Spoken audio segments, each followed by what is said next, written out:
আর এই মুহূর্তে যে খবরের দিকে নজর রাখবো, কলকাতার আরো এক কাউন্সিলর গ্রেফতার। শ্লীলতাহানির অভিযোগে গ্রেফতার তৃণমূলের কাউন্সিলর।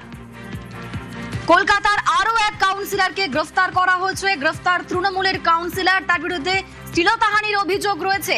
114 নম্বর ওয়ার্ডের কাউন্সিলর বিশ্বজিৎ মণ্ডল গ্রেফতার। মহিলাকে হুমকি মারধরের অভিযোগ কাউন্সিলরের বিরুদ্ধে। 114 নম্বর ওয়ার্ডের কাউন্সিলর বিশ্বজিৎ মণ্ডলকে গ্রেফতার করা হয়েছে।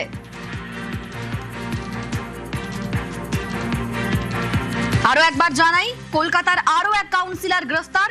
শ্লীলতাহানির অভিযোগে তৃণমূল কাউন্সিলরকে গ্রেফতার করা হয়েছে। বিশ্বজিৎ মণ্ডল 114 নম্বর ওয়ার্ডের কাউন্সিলর, তাকে গ্রেফতার করা হয়েছে। আমাদের সঙ্গে অমিত রয়েছেন, প্রতিনিধি অমিত। তো কলকাতা পুরসভার আরো একজন কাউন্সিলর, 114 নম্বর ওয়ার্ডের কাউন্সিলর বিশ্বজিৎ মণ্ডলকে গ্রেফতার করলো রিজেন্ট পার্ক থানার পুলিশ। কি অভিযোগ তার বিরুদ্ধে? রিজেন্ট পার্ক থানা এলাকার একজন মহিলা, এই বিশ্বজিৎ মণ্ডল 114 নম্বর ওয়ার্ডের কাউন্সিলর, তার বিরুদ্ধে মারধর শ্লীলতাহানির অভিযোগ এনেছেন।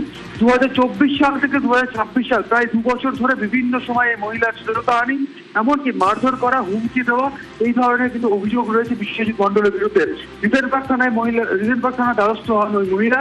লিখিত অভিযোগ করা হয় বিশ্বজিৎ মণ্ডলের বিরুদ্ধে। সেই লিখিত অভিযোগের ভিত্তিতে বিশ্বজিৎ মণ্ডলের বিরুদ্ধে শ্লীলতাহানি, মহিলাকে মারধর, মহিলাকে হুমকি দেওয়া, জোর করে রাস্তা তাকে আটকে রাখা, এই ধরনের এই সমস্ত ধারাতে তার বিশ্বজিৎ মণ্ডলের বিরুদ্ধে মামলা রুজু করা হয়েছে এবং বিশ্বজিৎ মণ্ডলকে গ্রেপ্তার করা হয়েছে পুলিশের তরফে। ধন্যবাদ।